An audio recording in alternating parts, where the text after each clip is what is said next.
Hi everybody, this is Michelle from Half the National Average, and if you're seeing this for the first time and you're like, what the heck, Michelle, where have you been and why are you talking about Half the National Average?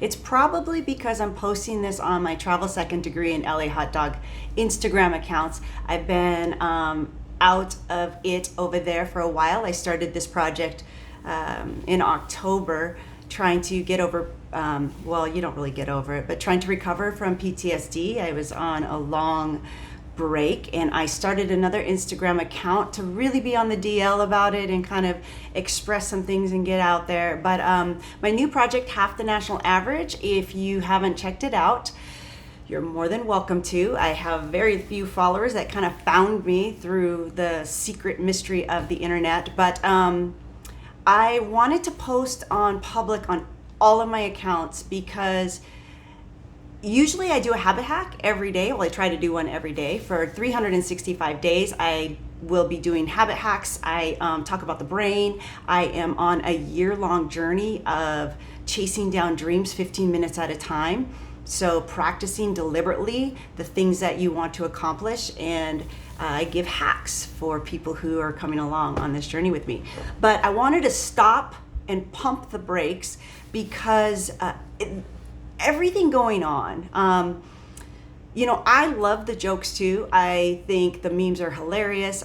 There's so many funny things out there. There's a lot of crazy things out there. But as things are starting to get more serious, and I talk a little bit on my video, if you check Half the National Average, some of the hacks, I talk a lot about how the brain is responding to all of this trauma and scary situations by making it humorous. That's one of the tactics that we actually do to make it a little bit easier.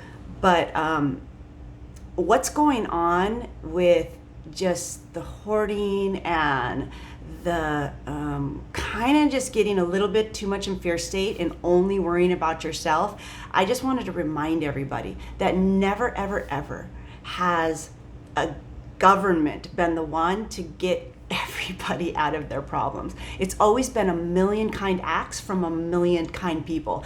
And so my hope, and I just threw up, if you look on my profile page, you'll see I'm doing a fundraiser, and don't worry, it's not a fundraiser for me to go travel all 50 states.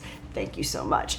But no, I'm actually going to be donating to my fundraiser. And so my brother and I were talking about this stimulus package that might be coming to everybody, and it's, $1,000 or maybe $2,000. And he was saying, that's not going to make a difference for me. And we were both talking about how there were times in our lives when $1,000 meant food on the table for a long time or not.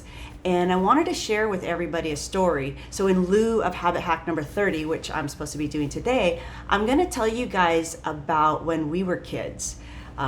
Single mom, extremely poor. We had 6 kids. And we didn't have money for food. So when they're talking about the LAUSD and all the schools closing down and the free meal not being available to so many children, I feel that, because there were plenty of times when I would hear kids complaining about the free meal, like, this is terrible, and I'm just like, this is the best thing ever. I'll eat those tater tots, I don't know if I could eat it now, but that's real. That's real life for kids that grow up poor. And I remember when things got so bad, as humiliating as it was for my mom, for us, my mom finally applied for welfare. And, unfortunately, at that time, this was a long, long time ago, there were quotas, and my mom is Caucasian, and that quota was filled for, I guess, the range of poor we were. And so we were denied. And that's really important because we felt, that was a huge blow. We felt hopeless. And when our neighbors who did get welfare, who got the government cheese, got the government butter, when they heard about the plight that my mom and we were in, they didn't make a big deal. They simply cut their government cheese in half, and they cut their butter in half, and they quietly put it on our porch. That meal only lasted a few days, but it lasted a lifetime for all of us, what humanity looks like.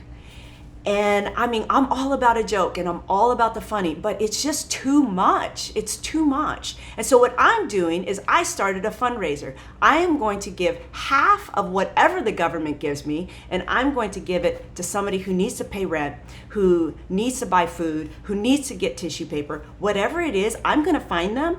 And if you can't find them, if you live in an area and you don't know where they are, I know where they are. I know personally. Anita, I hope you're doing okay out there. I hope that it's not COVID.